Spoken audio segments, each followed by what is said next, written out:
Good morning, bon dia. Did I spell it correctly? Welcome to the third and final day of ICLEI World Congress 2024. My name is Yunus Arikan. I'm the Director of Global Advocacy at ICLEI World Secretariat based in Bonn, Germany. It's a great pleasure for me to be the moderator of today's plenary. The title of this plenary and the content has a logic in the whole 3 days flow of our discussions. We have started in the past 2 days our leadership, their strength, their achievements, their vision, how they work together. But we are not living in a vacuum.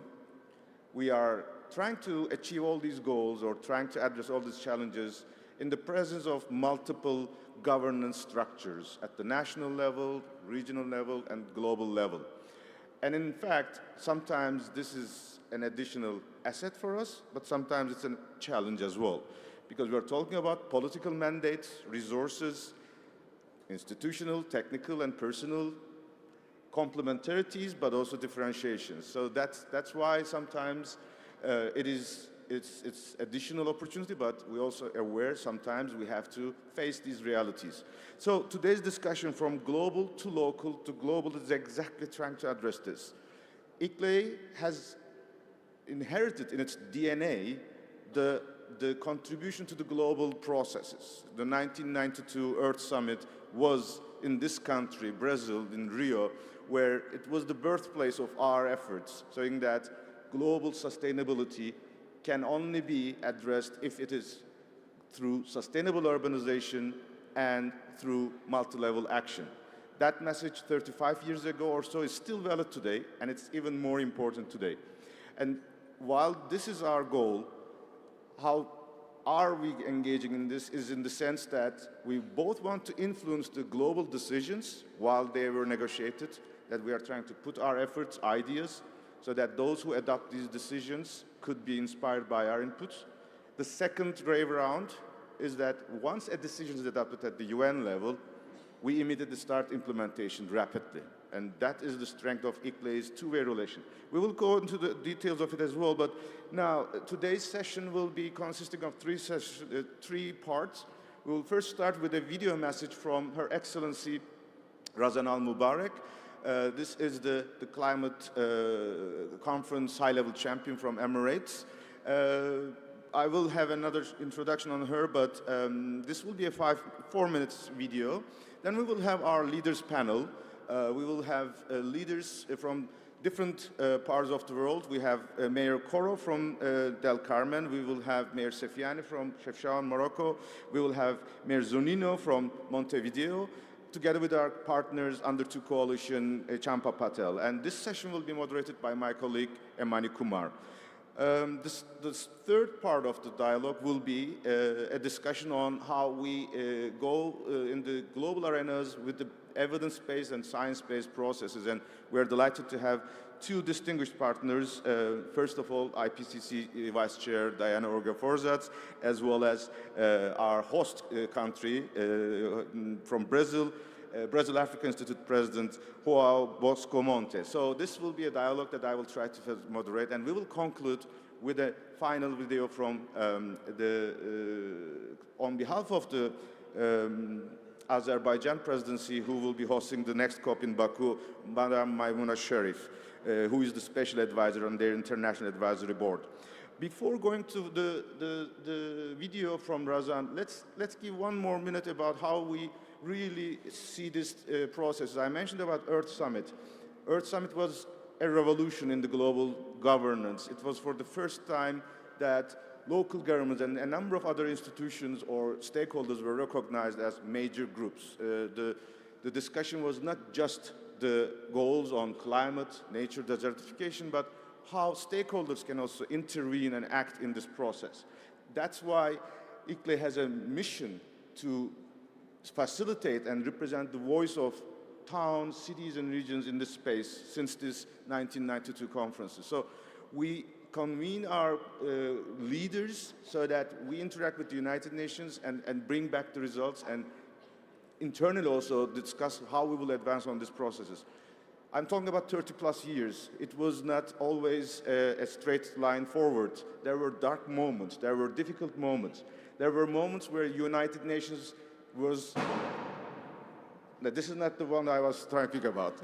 That's not my point, but it was a good signal that we are experiencing different moments, because these are not static. Neither local governments, neither nations are static. They are leaders elected, so they can change priorities. So there were moments where the cities were a topic of a taboo, that none of the United Nations should talk about city-level actions. Where there was a taboo also at the national level. None of the nations were eager to act on sustainability. So we were, for a long time, alone in our efforts. These were the moments until 2015. So we tried to change the process that it is not us versus them, but it is all together. The concept of multi-level action started to evolve with the Paris Agreement, with the Sustainable Development Goals, and this was starting to give us the road that if the challenges are so big, then we can also act together. And that is exactly the new momentum, because in Dubai at COP28, we really have seen the real climate emergency moment of action is taking place. It was one of the most ambitious, most inclusive, and most multi-levelly coordinated summit, and now it's in the implementation phase of these outcomes. The next couple of months is very important. So, with these words, Razan Al-Mubarak is a person that is very familiar in the sustainability community. She was the president of IUCN, but under the Paris Agreement, nations are mandating their leaders to push the action agenda. In that sense, she has followed the experiences from Nigel Topping, Gonzalo Munoz, Hakim El Haite. So it's a 2-year mandate she has, and she's still continuing this work. So let's hear from her how she has been leading this inclusive action and multi-level action as a legacy from Dubai. What are the things that she would like to take forward, and what is her message to us so that she can inspire our discussions? So let's listen from her.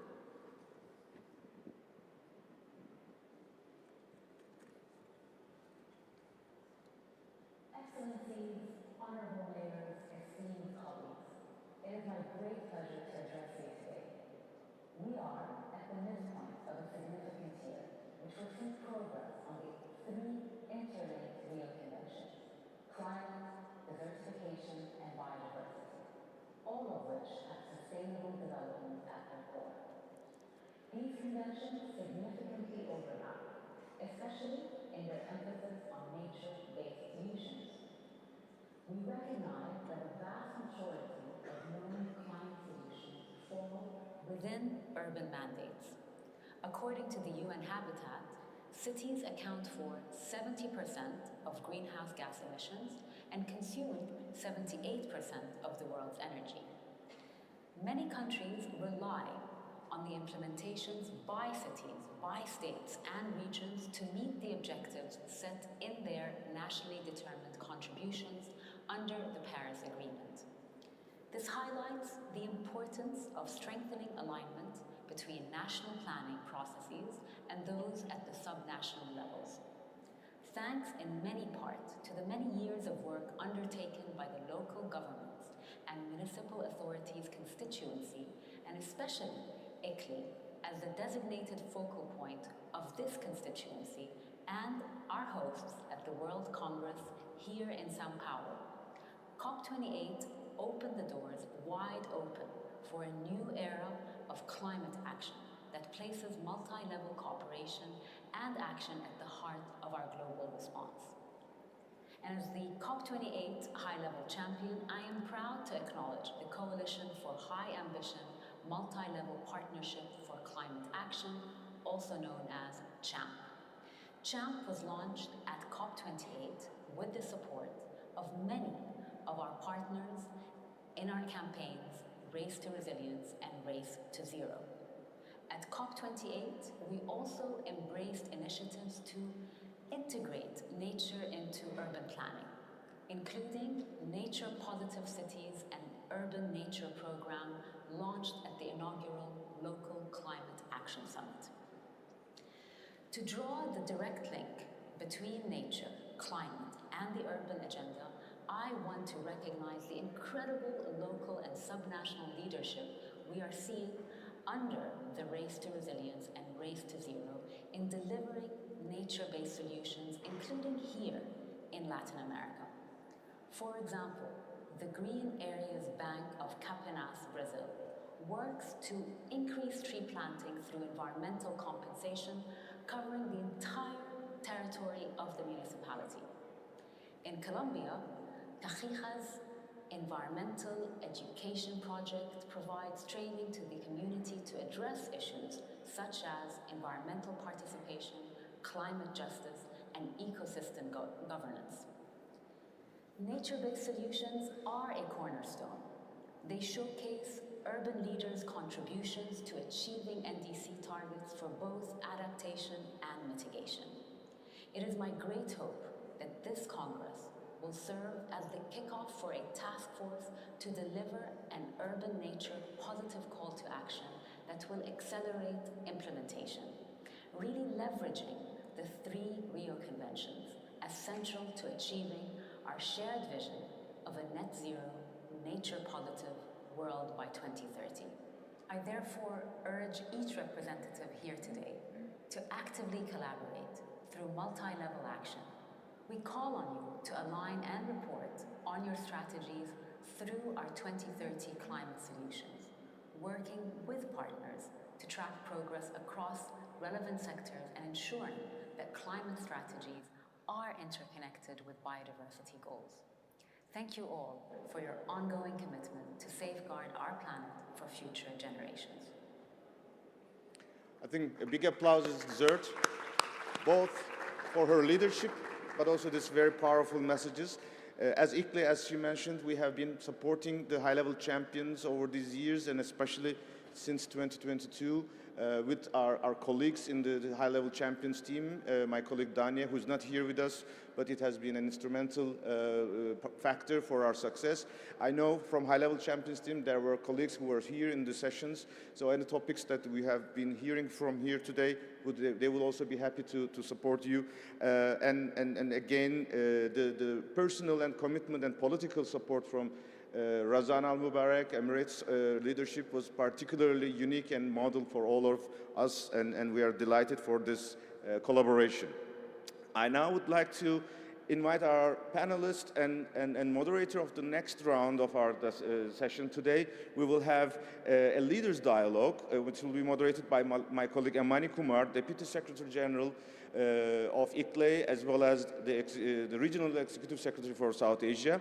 Alfredo Coro, Municipality of Del Carmen, Mayor of Municipality of Del Carmen, Philippines, also ICLEI Global Executive Committee member. Mayor Mohamed Sefiani from Chefchaouen, from Morocco. He's also the Global Executive Committee member of ICLEI, and especially the Vice President of ICLEI.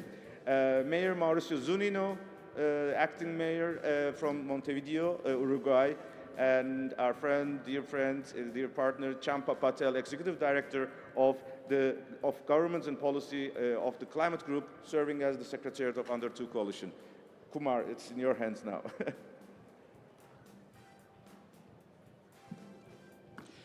Thank you, Yunus, for very interesting session going to be today.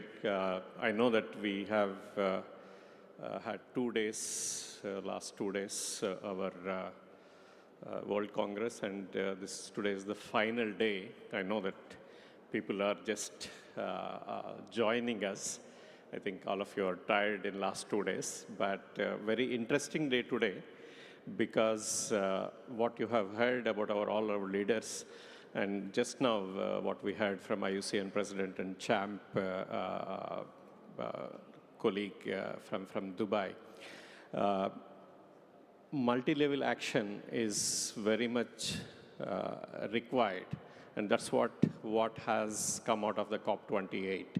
Though we as an ICLEI, along with all the local governments and other LGMA partners, globally, we are trying for all this for the last so many years. I will say that ICLEI itself is more than 30 years old. We, as a local government representative at the COP meetings, both for biodiversity as well as for climate change, we are looking forward to the multi-level actions. We're looking forward to the integration of subnational, national actions to achieve the Paris goals or to achieve the under 2 coalition or achieve reduction of the climate change and other activities. So what we are going to do is, I know that we are running late of this, but I have 3 representatives from 3 continents. I'll say we have from Asia, we have from Africa, we have from Latin America, and we also have our partner, Champa, from coalition, from under 2 degrees coalition, and also from climate group. So we have 3 mayors from 3 continents, and we have our the only lady on stage, actually. Thank you, ma'am, for joining us here. So I just want to ask you, each one of you, maybe I will ask you a question so that you can respond to that question. But my only request is, as you all know that we started a little late, maybe if you can keep your answer for maybe 5 minutes. Not more than that, 4 to 5 minutes is what, if you can do that, that will be good on that. So without wasting any time, I will just want to call on Mayor Alfredo Coro from Municipality of Del Carmen, Philippines, representing from Asia. He's also the ICLEI Global Executive Committee member and also the Regional Executive Committee from the Philippines, from Southeast Asia. Mayor Caro, you heard yesterday that 8th local and subnational governments of UN Biodiversity COP16 he's been announced yesterday, actually. And you're also leading on the biodiversity portfolio in ICLEI Global Committee. So I just want to listen from you. What is that your city is doing? What cities should do to integrate biodiversity into the climate change? And maybe if you can let us know how we can progress in integrating biodiversity and climate into the climate actions at the city level and also at maybe subnational level. Mayor Coro, the floor is yours.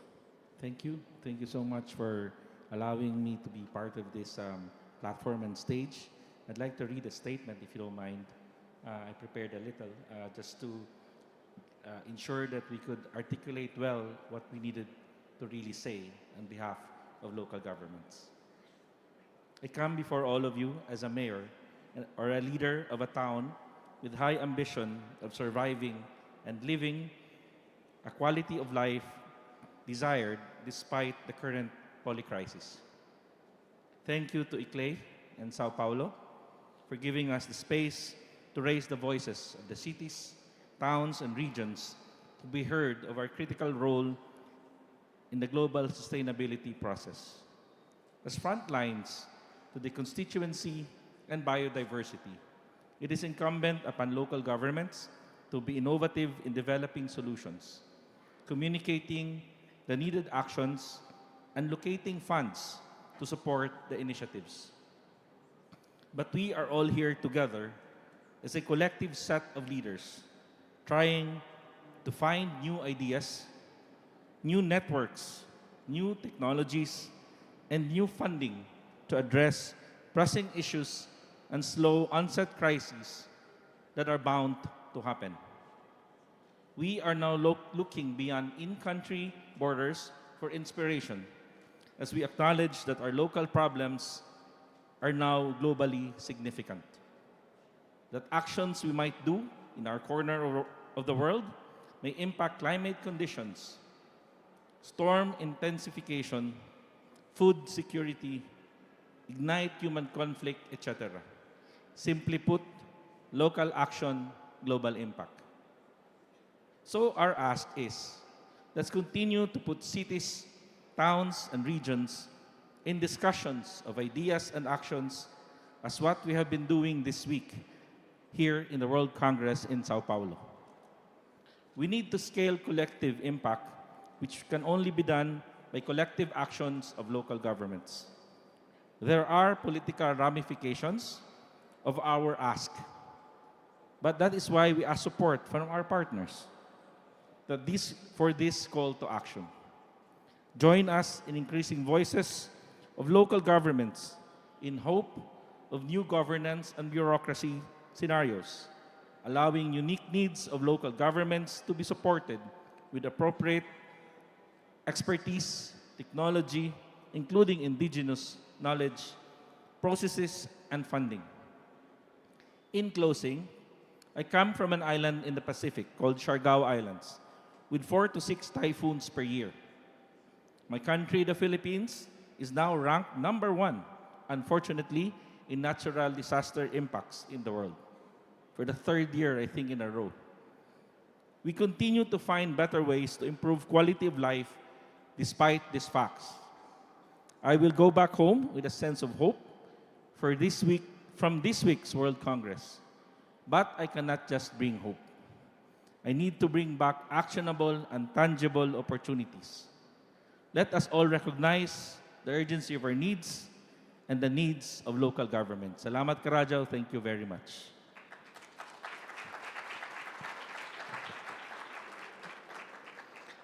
Thank you, Mayor Karo, for your strong statement. I will say that from the Asian region, especially I know that I have been to Philippines so many times, the typhoons, the climate adaptation activities, what you are doing, involving the citizens in your actions, I think that's the major example which I will say I have seen it in your cities on that. Thank you for your leadership. We were just talking that what you have said now also, that cities have to come together, and obviously we need to address these issues collectively. I think that's another statement what you have made is very good. Thank you. Thanks for your leadership, and also looking forward to working with you for the next 3 years as part of the global leadership at ICLEI on that. Thank you, sir. We have our next speaker, Mayor from Sifiani. He is also, congratulations, Mayor. You have been just elected as the Vice President of ICLEI. Congratulations on taking over this new role. And he's also a Regional Executive Committee member from ICLEI Africa. And Mayor Sifiani, you are part of, I heard you speaking in March in Dubai. You clearly said that, yes, this is the time the local action needs to take place on that. You represent also all other networks, UCLG and other networks. So I just want to hear from you, what is that you have heard last 3 days here. So what cities should do to bring, again, maybe I'm bringing the biodiversity as well as the climate, because the 2 COPs are going to come this year after our World Congress. So how do we bring together the experience what we have here, and with your own experience in your city, which is also a pioneering city? And there are a lot of mid-level cities, I think, compared to your city. So how can we come together, and what actions you think we should do to address these issues? The floor is yours, Mayor.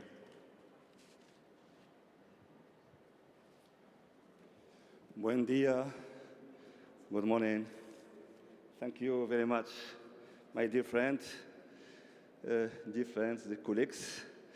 I am very happy to be here in Brazil, in Sao Paulo, this very beautiful city with nice people.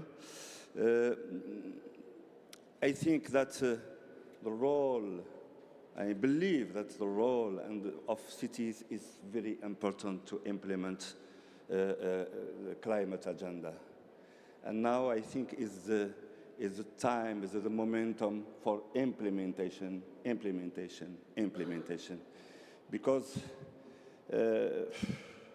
next year in Belém, here in Brazil, that will be a very, very important COP. And we must be ready for that as cities, towns, and regions. As we convene here, bridging the worlds of policy and practice, I am deeply honored to address the critical theme of the role of cities, towns, and regions in advancing global sustainability. At the heart of the issue lies the profound interplay between 2 of the most consequent global agenda of our time. The Biodiversity COP16 this year in Cali, and the climate COP30 next year in Belém.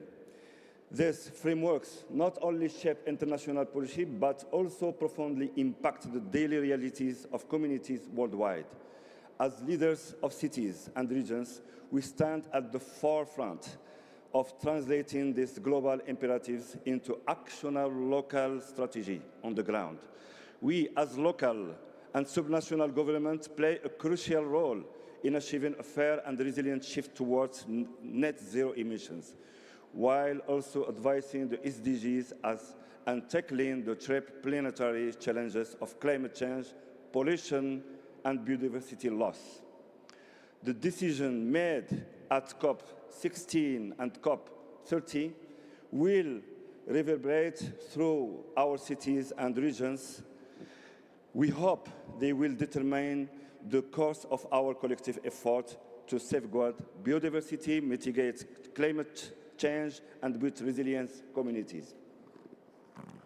However, the success of this global agenda critically depends on their integration into local government structures, cities, towns, and regions, and where the policy formulated at COPs meet the daily challenges of our constituency. Global strategies must address on-the-ground challenges that face our cities. Modern governance calls for collaboration. Local governments are not just implementers, but also active policy makers and catalysts of change. It is clear that achieving our global shared goals will only be possible through multi-level action.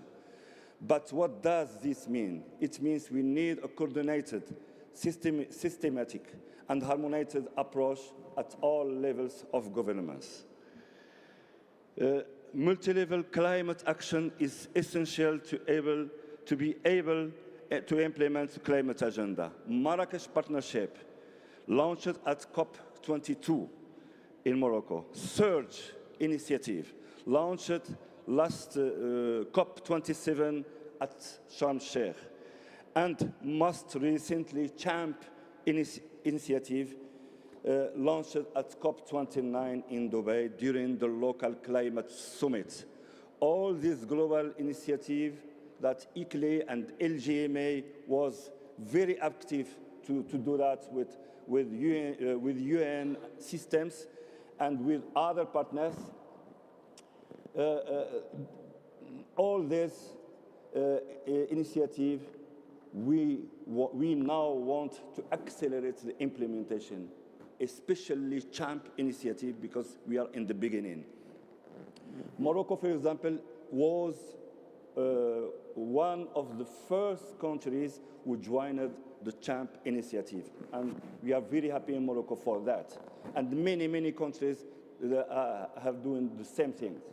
I think now more than 70 countries joined CHAMP initiative. But we need now action, and implementation. So, how can we shape the future of sustainability? We must be bold in our vision by COP30. I want us to celebrate the milestone of inclusion. Our active engagement in UN process and beyond is critical for catalyzing societal transformation.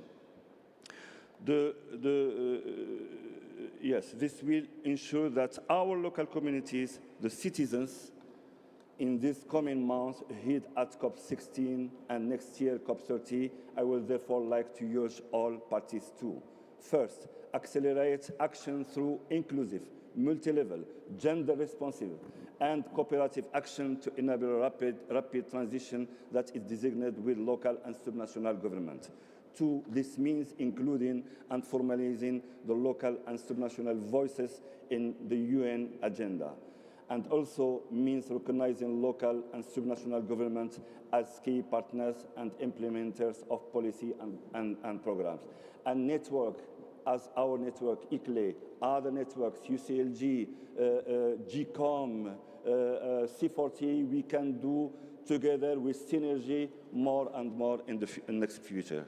We must be included in multi-level dialogues to shape policy, speed up climate action, and redress inequalities. We must lead the way in ambitious, inclusive, and integrated climate action all the way to Belém at COP30. Obrigado. Muchísimas gracias.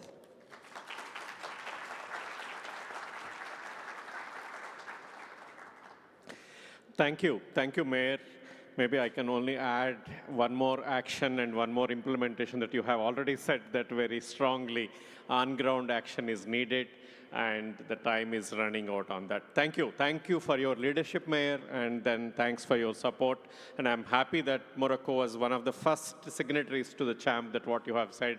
We're almost reaching 80 now, I think, if I'm not wrong. Hopefully, other countries will also join and recognize the multi-level action is the answer for all these issues on that. Thank you again. Now I will invite, we have heard from Asia, we heard from Africa, now we have the mayor from, acting mayor from city of Montevideo, and Mauricio Junino. Mayor, you heard, I think, last 2 days, like we have a lot of cities from Latin America talking about what they are doing on their activities. You come from another Latin American country, and we just want to hear from you, what is your opinion? How can we take forward the implementation or the action on ground with support from the multi-level governments actually on that? The mayor, the floor is yours, sir.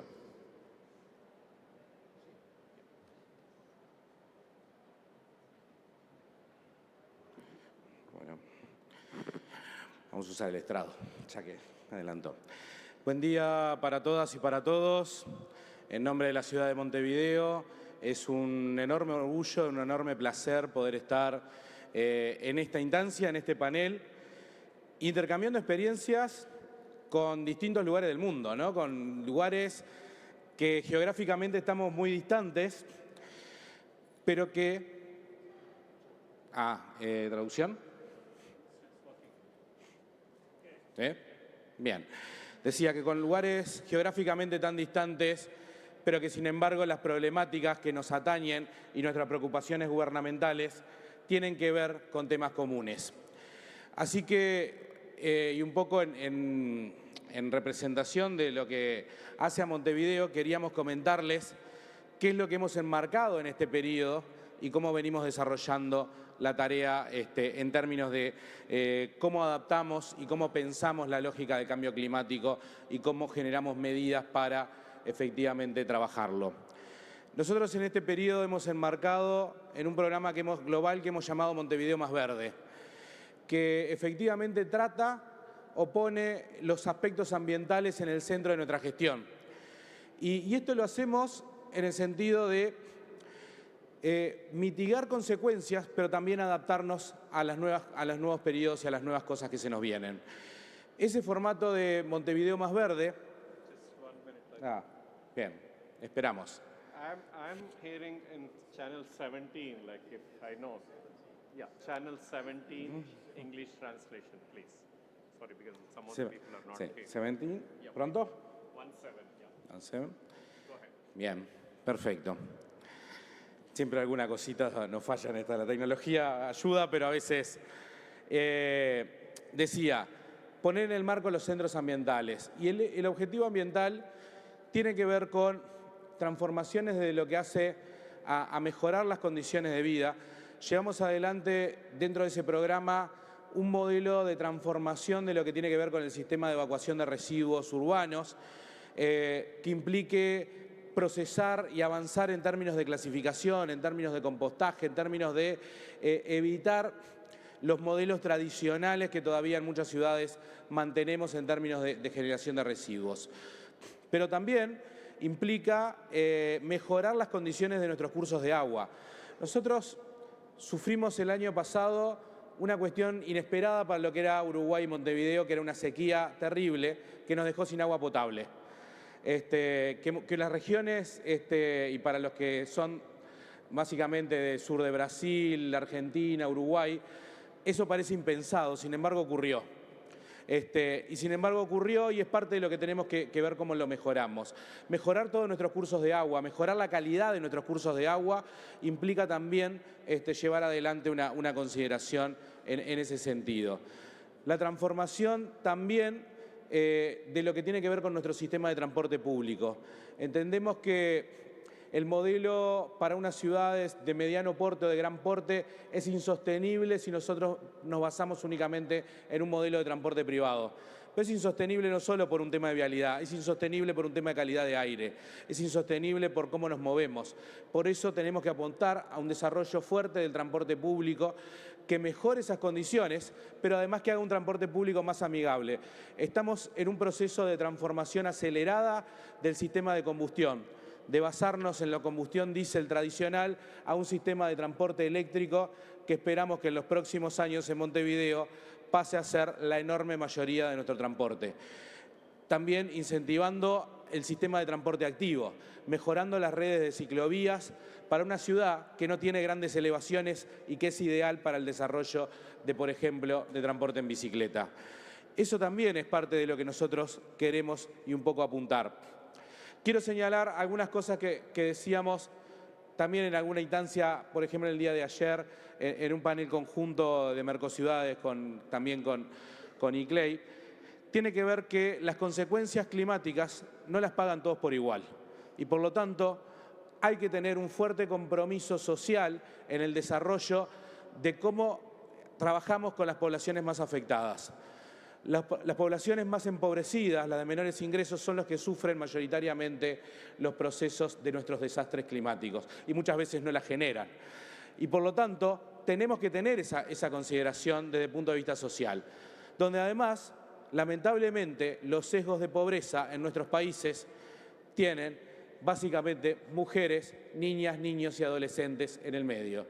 Entonces, cuando estamos pensando también en un desarrollo de largo plazo, darle a las nuevas generaciones, que son las que más sufren pobreza, es también pensar en que esas generaciones puedan tener alternativas mejores en esas consideraciones.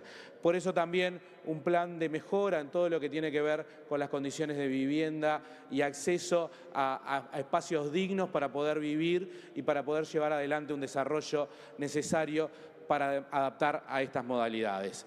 Ese es un poco el marco que nosotros estamos trabajando y desarrollando.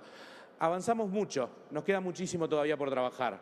Y creo que también lo otro que necesitamos es avanzar en coordinaciones necesarias a nivel global y también apostar a mecanismos de financiación de mediano y largo plazo. Necesitamos llevar adelante, en algunos casos, acciones de infraestructura que implican no solamente lo que pueden ser nuestros periodos de gobierno, que habitualmente son de 4 o 5 años en el caso de Uruguay, sino instancias que permitan que los gobernantes que sigan a nuestras instancias continúen en esa línea de ese sendero. Para eso necesitamos construir políticas estables que nos garanticen y fuentes de financiación que podamos establecer a nivel global que nos permitan efectivamente llevar adelante las transformaciones estructurales necesarias para dar ese nuevo modelo, ese nuevo molde a las transformaciones y las necesidades de cubrir con estos riesgos climáticos que tenemos. Así que es un poco lo que queríamos transmitir desde Montevideo. Creo que hasta estoy en tiempo y todo, ¿no? Así que vincular eso y que las acciones climáticas además complementarlas con acciones sociales es parte de lo que necesitamos para llevar adelante una mejor calidad de vida de todas y todos, que creo que es lo que buscamos en estas instancias. Muchísimas gracias. Hasta luego.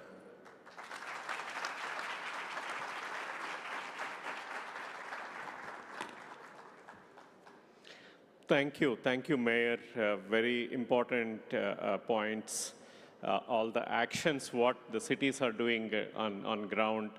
And your last point, I was so happy you touched on the financing to the city governments. How do we get money to implement more actions? How do we escalate our actions on ground if we can get?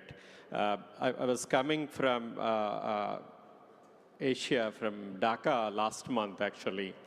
The minister, another developing country in South Asia, the Minister of Environment from Bangladesh, was talking about linking local actions with the NDC. So NDC 3.0, which most of the countries are supposed to submit by next year. So his suggestion to the local governments is, why can't you bring your actions, link them to NDC 3.0, so that maybe the national ministries can put some money, some more money maybe, which they are maybe giving already, so to implement actions on ground. So that's one good example which I'm looking into, because it's coming from the political fraternity, coming from a national minister asking us to bring the local actions into the NDC on that. So thank you, Mayor. Thanks for your actions. So you heard from 3 continents, 3 mayors. We have Chempa Patel, Executive Director of Governments and Policy from the Climate Group. Dear Chempa, your team and under the Coalition 2 group, you are supporting a lot of local governments, a lot of subnational governments. You're also obviously co-leading with us on the LGMA part. And we have both the COPs are coming up, COP 16 and COP 29 coming up in this year. And also maybe COP 20, we will come back here again. So how do you think that LGMA should take forward, should look into the COPs coming up, and what is the message you think that they should take it to these COPs, so that we can get more support from the national governments and other partners on that? Dr. Chempa, the floor is yours.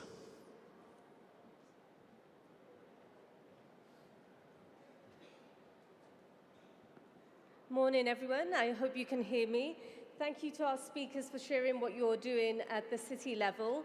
I'm here on behalf of the Under 2 Coalition, which is a coalition of state and regional governments working towards net zero.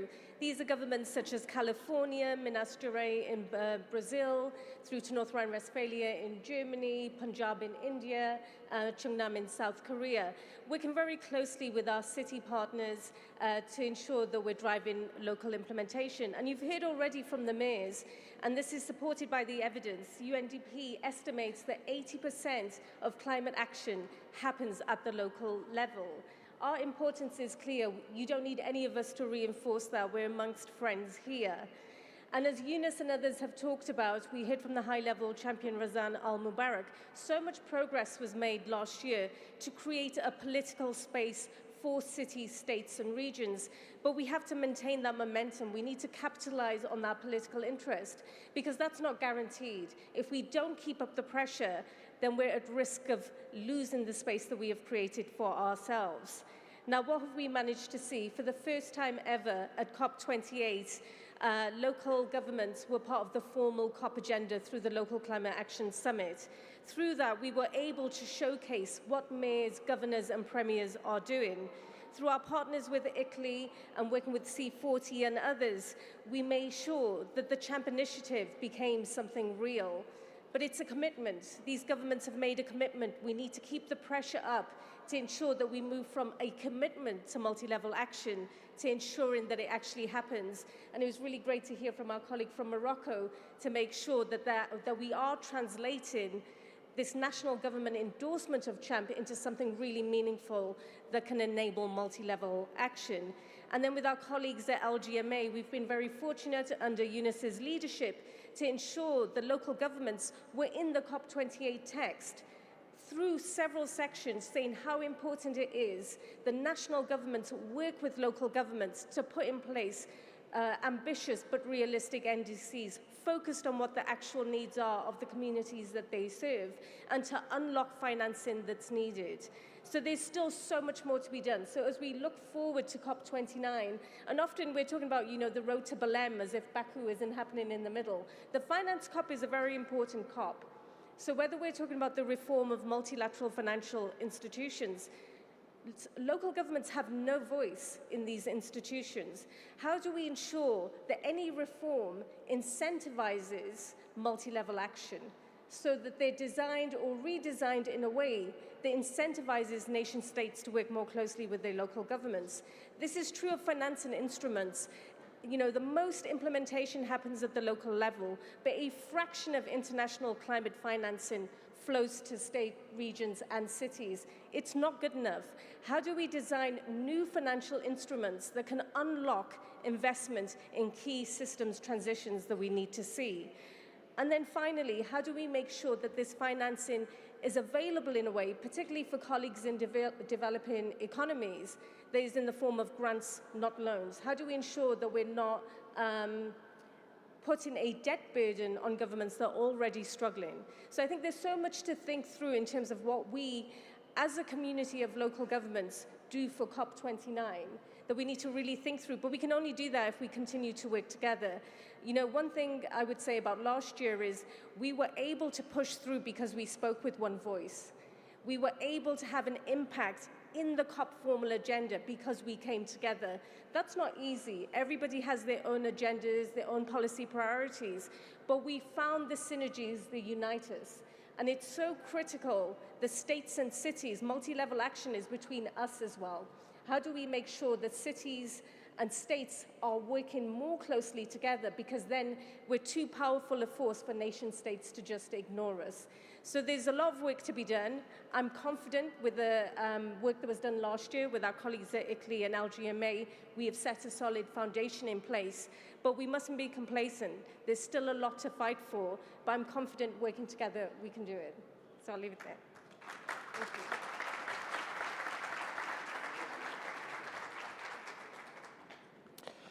Thank you. Thanks a lot for that message. I think not just only among the nations, but also what you have said from subnational to the local.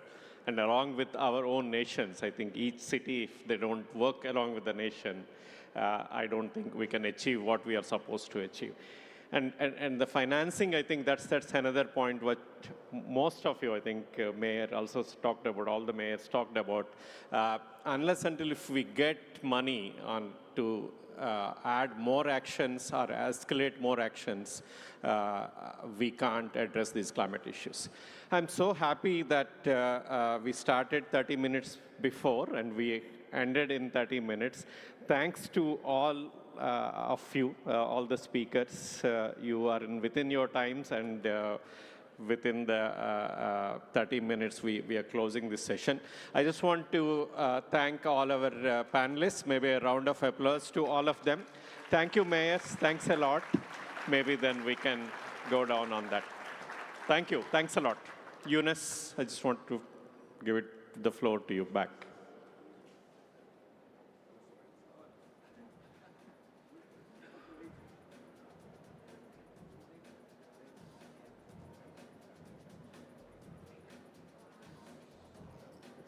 So this is the third part of our dialogue of this plenary, and we will have our family photo at the end. We will not forget this, of course. I'd like to invite now two distinguished colleagues, Mr. João Bosco Monte, President of Brazil-Africa Institute, and my dear colleague, Diana Urge-Porzats, Vice Chair of Intergovernmental Panel on Climate Change, and as well as ICLEI's Global Executive Committee member on Urban Research and Innovation Portfolio. I'll try to come next to you so that we can continue this discussion over there.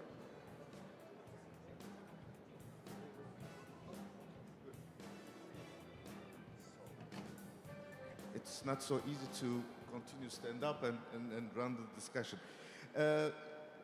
Ladies first, and also those who travel furthest, let's start with Diana, because I also would like to acknowledge our long-term collegial relations, because we have been in the Central Eastern Europe together, Regional Environmental Center, Central Eastern Europe. But of course now the discussion will be about a very exciting agenda, IPCC, the world's scientific body that connects the negotiations to the scientific community. Of course, this is an important issue because there's always an issue on the national governments making long discussions, texts, but there is a reality that you cannot negotiate with science and you cannot negotiate with nature. This issue to let or help politicians come to science-based, evidence-based decisions, and so that they can better implement, they can better convince their government, citizens. This is the main mandate, but this has been an agenda for the nations for a long time. IPCC is for the national government. When Paris Agreement was adopted in 2015, one of the first actions was in Nairobi. We were working with South African government. Our dear friend Deborah Roberts was the pioneer in pushing the agenda that if you have acknowledged all levels of government, science should also help you. 8 years ago, that was 2016. And then over these years, we had worked with you. We had made conferences, IPCC adopted an agenda, but now a main task is coming up. A very special report will be produced, and we are grateful that you will be leading both as IPCC, but also specifically with this group. So in overview, why is a scientific report, special report for cities is important for nations and for cities, and how can we engage in this process? The floor is yours. Thank you very much, Yunus, and it's really amazing to be here, and thank you for the opportunity. And I have got so much positive energy this week that it's unbelievable.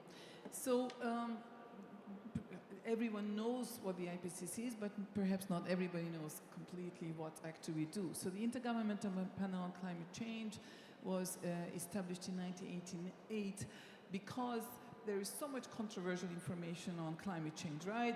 It's caused by humans, not caused by humans. We are going to end, the life is going to end in 2 decades, or we can fix it, no problem, and so on and so on. It's very difficult for any decision maker to really know what to do.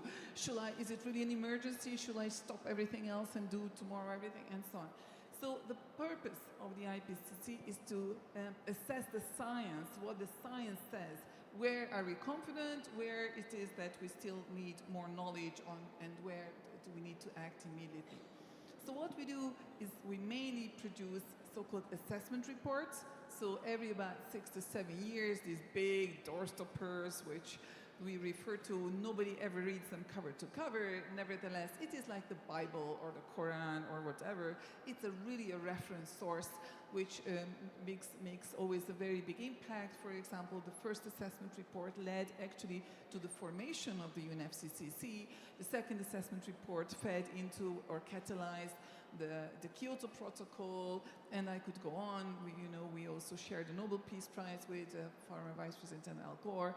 Then also the fifth assessment report led to the Paris Agreement, and now our sixth assessment report has played a very important role in the first global stocktake.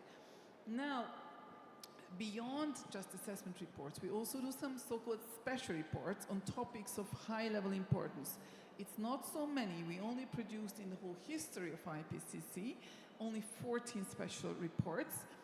So it's really unique that we are now devoting this next special report on cities. And as you just said the story, it's also unique because never before we agreed on a special report for a future cycle. That was quite amazing, but that gave actually an amazing momentum. These 8 years of preparations, both by the urban community, urban practitioner community, and the scientific community, to already produce the literature for our next special report. So we are working on the special report, which is, we just had the so-called scoping meeting for this report in Riga just 2 months ago, and which produced the outline, what will hopefully, or what the experts thought should be covered in the special report. Now it's amazing because at the beginning of the week when I presented about this, it was still very secret. Now, since yesterday, it's all public, so you can find it on the web what the proposed outline is. Now this is not yet final because it's going to be agreed by our panel because the governments make our ultimate decisions in July. Now, it's really exciting because another novelty in this report is that for the first time, it's not only scientists, not only researchers who are writing this report, but we are co-creating this with actually the practitioner community, very much championed by Deborah Roberts. So, I would like to take a lot of credit for this, but in the end, we have to give most of the credit for this to Deborah, and we are just walking beyond his footpath and after her amazing leadership. But it is still a really big deal that we are now working together with this community. So I'm really excited to become ICLEI's research and innovation portfolio holder, so I can really catalyze this exchange of knowledge, this co-creation. Why? I'm sure cities think that they know what to do and they mostly need money, but at the same time, the science related to climate change is just exploding. It's really exponentially increasing, and actually really it's just the surface. We are still scratching the surface of what we know, both about actually climate change and what we are going to expect, both about how we can protect ourselves and also how we can mitigate climate change. But we know, you know best, that the most important arena for this is in cities. So it's extremely important. I'm only looking at my clock, not doing social media, so don't worry about that, so that I don't overtake the time. So, but it is really important that we do this co-creation, because it's both of us benefit from this, and actually this co-creation has been the success of IPCC. We have been attacked, we are now always attacked. Still, IPCC is still the most eminent body on climate science. We are still the most listened, and I hope it will stay that. And one of the tricks or secrets of that is the co-creation of knowledge, that we start working with government, now we start together working with you. What are the questions that really interest you?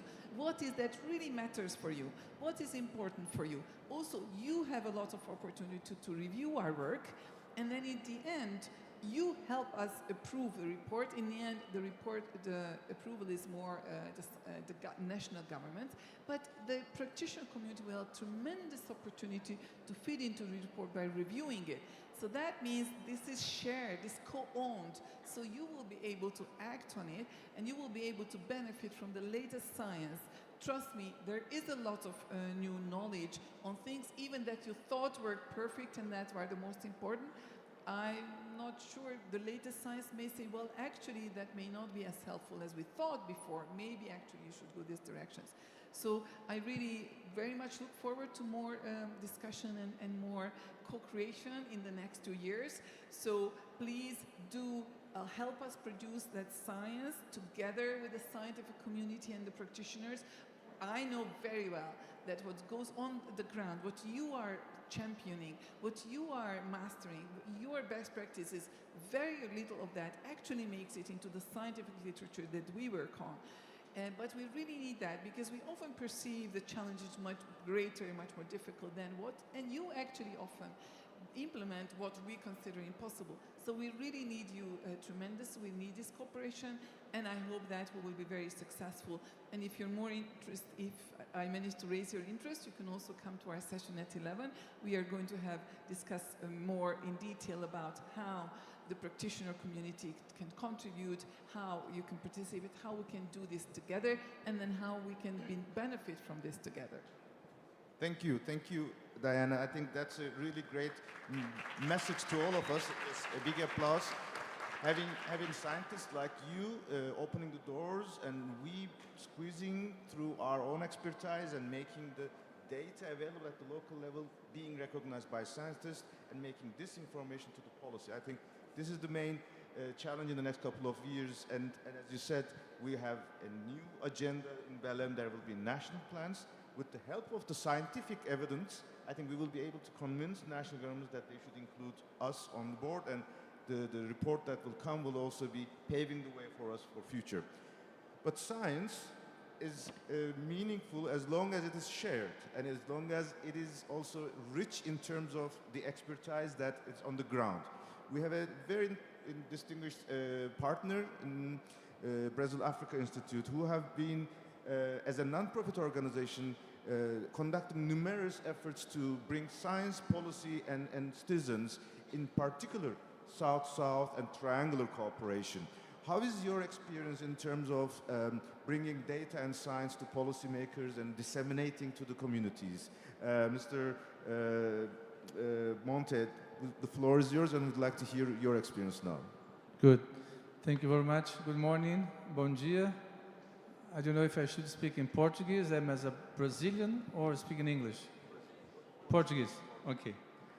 So, é prazer mais uma vez participar de evento do ICLEI. Eu quero parabenizar a organização por, em 3 dias de evento, trazer autoridades da sociedade civil, governamentais, mas também do setor privado, para discutir temas importantes que certamente impactam as cidades, mas impactam o ambiente como um todo, o ecossistema como um todo em que nós estamos envolvidos.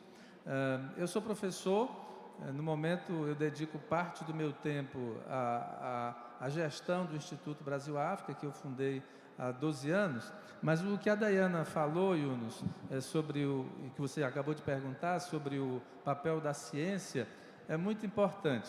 E eu tenho uma consideração que costumo usar do papel dos cientistas. Eu, como cientista social, que me dedico a temas de relações internacionais, muitas vezes quando me encontro com doutores e sentamos à mesa para discutir algum tema, a impressão que eu tenho é que nós discutimos os mesmos assuntos e trazemos muito pouca ou nenhuma resposta para a sociedade.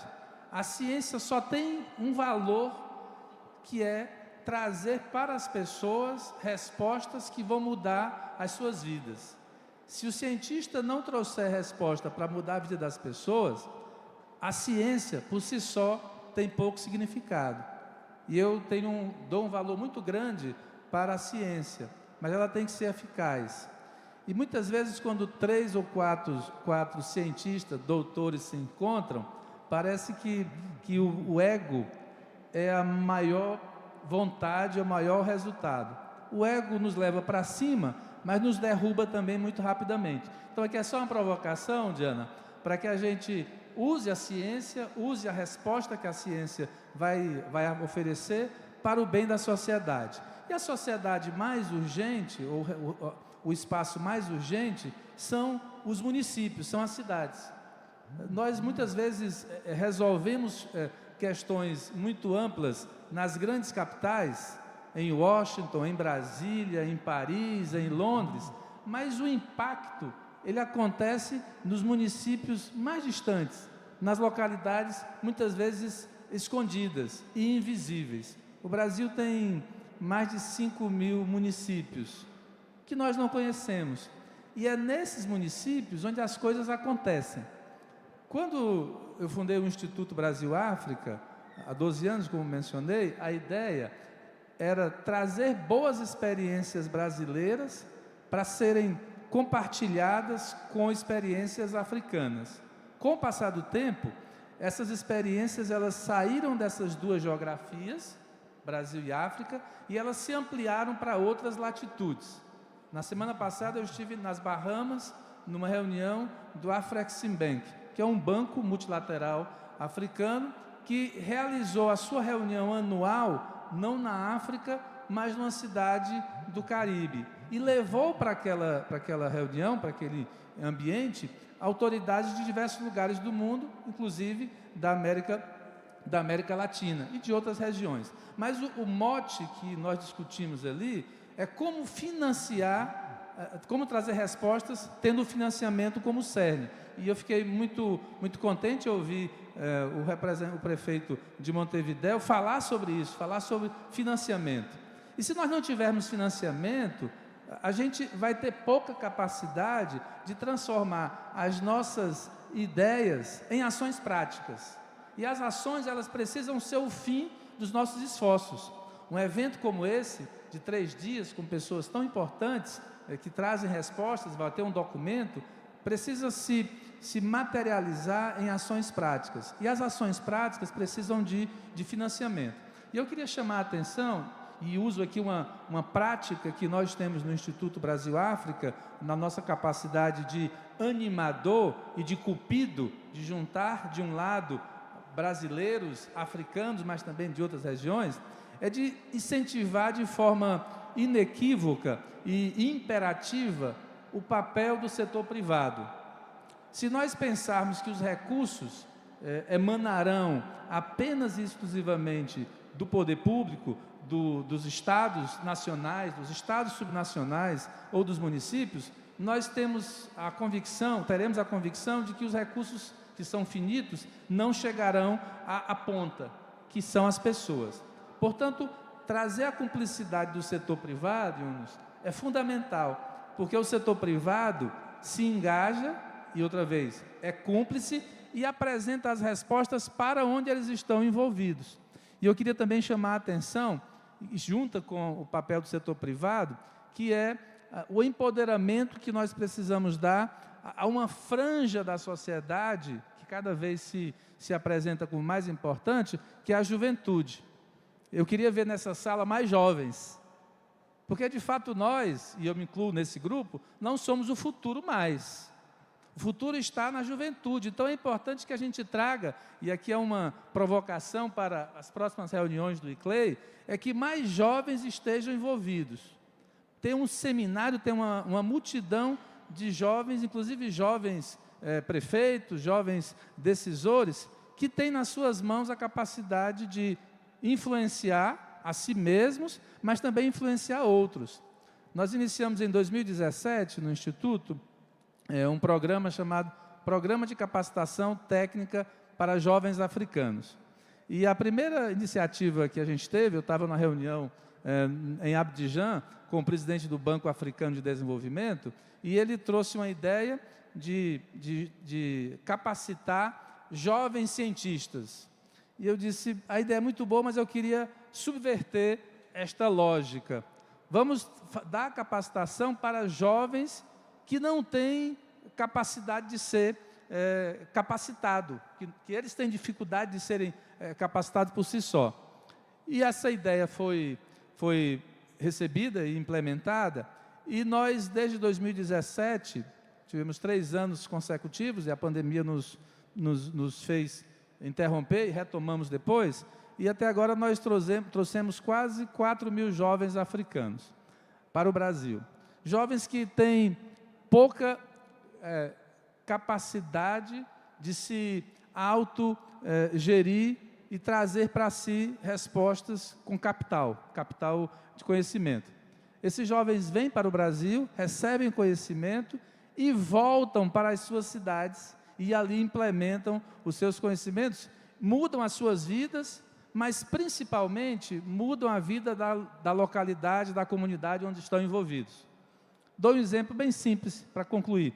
Nós tivemos um programa na indústria, na capacitação de jovens na indústria da mandioca. Todo mundo aqui já deve ter comido tapioca.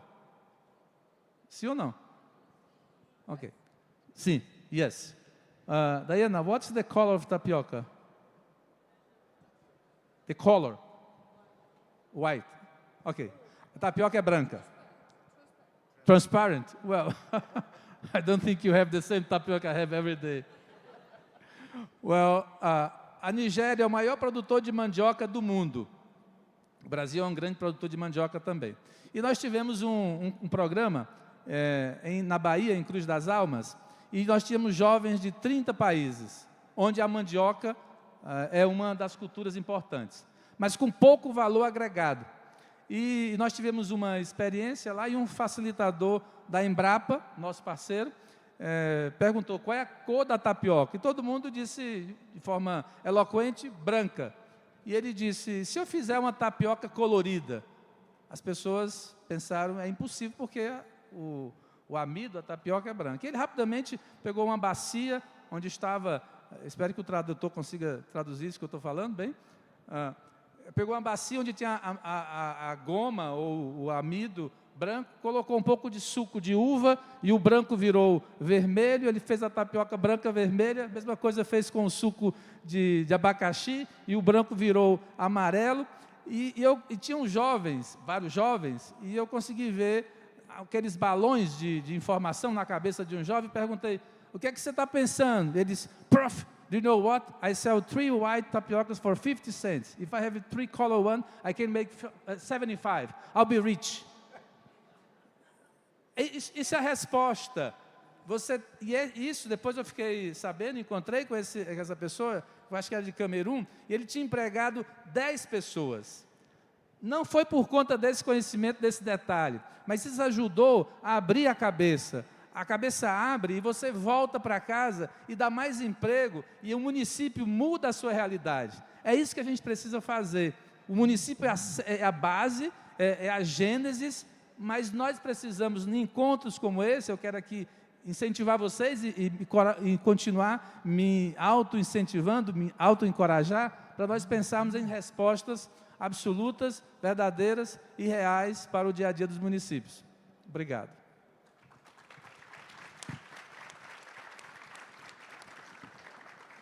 Thanks a lot for this really inspirational and real case studies, and maybe just a couple of contributions to this debate. First, we will have a couple of sessions with youth in the next couple of hours, and at the beginning of our conference we had the youth statement for our ICLEI World Congress. So I think it will be very good I will ask my colleagues to convey that document to Mr. Bonse to continue the work. This innovation will be the topic that we will discuss. I mean, in the absence of scientific data, the cities still have to mitigate and adapt to the changes of the reality, climate change reality, without waiting for IPCC or nations to agree on it. One example, the word carbon dioxide, this famous greenhouse gas. Do you think, or when do you think it was first written in any UN documents? It was only in the Kyoto Protocol, which is 97. But the first project of ICLEI in 91 had the name Urban Carbon Dioxide Reduction Project, which evolved in the Cities for Climate Protection campaign, which evolved the Green Climate Cities program as of today with 1,000 cities around the world joining us. In the year 91, Urban Carbon Dioxide Project was our flagship project. That demonstrates that we don't wait for science, and that's why the new scientific process could really enrich the information from us. And maybe the one closing remark for this topic, we also have another historical moment again from this part of the world. For the first time ever, there is a president of a nation who is a former IPCC author. And a good friend. At the same time, a good friend, and at the same time, an environment manager and a mayor of a city, Mexico City, Claudia Sheinbaum. So she will take on the office in a couple of weeks' time, and we will be delighted to have her leadership, maybe as a contribution to the IPCC, both as a scientist, as a local leader, but this time as a president. This shows that there are numerous opportunities that we can be encouraging ourselves to be more active and more ambitious. So, first of all, another round of applause to both of our speakers, bringing different perspectives. We have our last message from a very, very special leader. You can watch here if you want, or you can watch from the seats. This session started with a message from Dubai, Emirates, Razan Al Mubarak, which was the host of the last COP. And we are discussing the next COP will be in Azerbaijan, Baku. The message is coming on behalf of Azerbaijan, but someone not from Azerbaijan. It's from Seberang Perai, Malaysia, Maimuna Sharif, who used to be ICLEI's a member of the Global Executive Committee like you in 2015, 2018, then UN Habitat Executive Director, and now advising the Azerbaijan government for the upcoming COP. Let's listen from her. What is her perspectives for us for the upcoming climate conference? Can we have the video?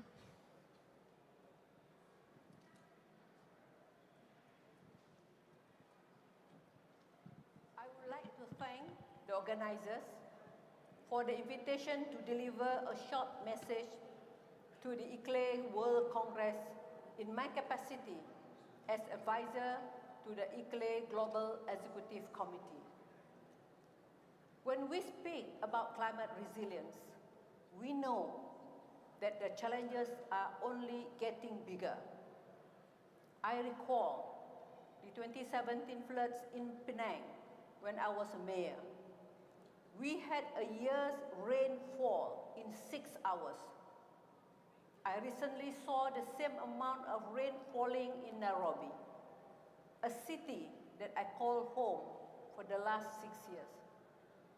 The reality is that this event will become more common, and the pressure on mayors and city governments will be even greater in the immediate future. Ladies and gentlemen, the reality that we must do better is loud and clear. But let us take a moment to look at what we have achieved. At COP28, member states successfully concluded the first global stock take, marking an important milestone to the implementation of the Paris Agreement and informing the next round of nationally determined contributions, or NDCs, in early 2025. The leadership role by ICLEI is critical to ensure a just energy transition. And recently, the COP28 presidency reported on the operationalization of new funding arrangements, including a loss and damage fund. Similarly, the UAE Framework for Global Climate Resilience, which guides the achievement of the global goal on adaptation, was also successful. If we all work together, we can ensure that the local level contributions will be taken into account by the UAE BELEM work program on the development of indicators for measuring progress achieved towards achieving the nationally determined contributions. Dear ICLEI members, I will not go deeper into the various priorities of member states for COP29, except to say that the COP29 presidency would like to focus on the how, as most of the what have been established during COP28. This commitment to continuity between each COP meetings is critical as a basis for the local level action. As COP29 is also about climate finance, we must ensure that the new quantified goal on climate finance reflect the needs of developing countries. Much of the global south is already facing sovereign debt challenges, and more grant-based and non-debt instruments are needed. ICLEI can help build capacity of local level stakeholders to optimize where and how funds are allocated and improve the speed of disbursement. Efforts can also be made towards streamlining and harmonizing existing climate metrics and climate accounting systems, which will also help address the issue of greenwashing. Finally, I wish all of you a very good and stimulating discussions to figure out the how to scale up solutions through better and more integrated actions at the local level. As a member of the International Advisory Committee to the COP29 presidency, you can rely on me to advocate for the goals of ICLEI at the COP and other relevant platforms. Thank you.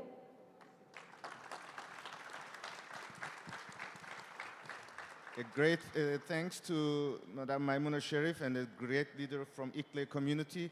As you heard, she's actually in Baku now. She is talking with the advisors, the leadership, and she's looking forward to our outcomes.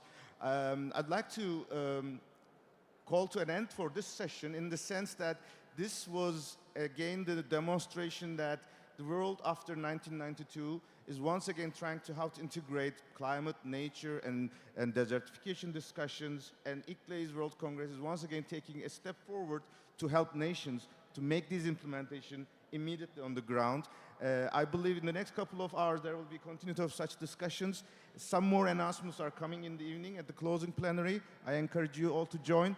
And with this, I'd like to invite my colleague Kumar on stage so that we have our family photo and then lose the stage. Where are the other speakers? I don't see them all, but okay. First, a big applause to two of our speakers, then a family photo, and then we will leave the space.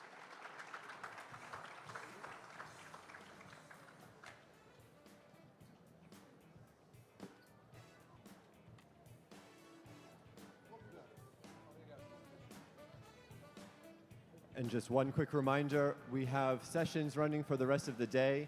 The next sessions will be starting as scheduled at 11 o'clock on the stages here and downstairs. They will be the silent sessions again, so you will require the headsets for those sessions. So if you don't yet have one, please pick one up downstairs. And please remember, before leaving today, to return those headsets to the reception on your way out. Thank you very much. Enjoy the final day of the World Congress.